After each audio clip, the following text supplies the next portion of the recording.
Bencana banjir di 8 daerah Jawa Tengah yakni Semarang, Pekalongan, Kendal, Grobogan, Demak, Kudus, Pati, dan Jepara kian meluas. Jumlah pengungsi bertambah akibat cuaca ekstrim masih berlangsung hingga sungai meluap dan tanggul jebol.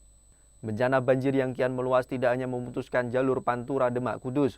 Jebolnya kembali tanggul Sungai Bulan juga dini hari Senin 18 Maret 2024 menyebabkan banjir di pusat kota Demak yakni seputar alun-alun hingga halaman Masjid Agung Demak.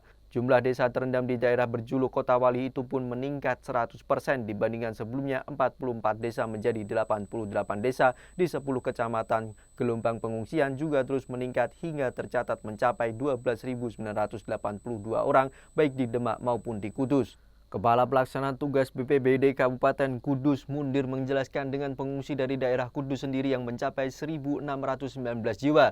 Jumlah pengungsi akibat banjir cukup besar, bahkan diperkirakan juga akan lebih meningkat lagi hingga disiapkan 17 kantong pengungsian. Kepala Badan Penanggulangan Bencana Demak Agus Nugroho Luhur mengatakan daerah ini juga menetapkan darurat bencana banjir karena jumlah desa terendam semakin meluas akibat jebolnya 7 titik tanggul Sungai Wulan dan Tuntang serta meluapnya sejumlah sungai lain dan terbaru adalah Sungai Jajar hingga membanjiri di tengah kota dengan ketinggian air mencapai 50 cm.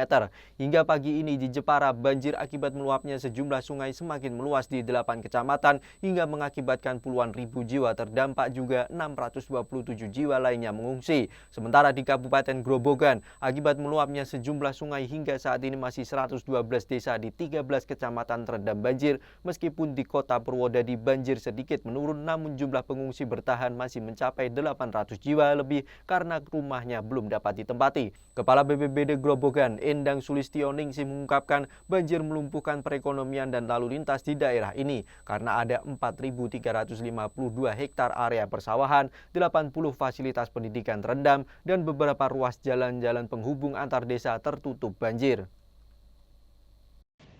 Jangan lupa follow, like, dan subscribe sosial media Tribun Jateng. Download Tribun X sekarang, menghadirkan lokal menjadi Indonesia.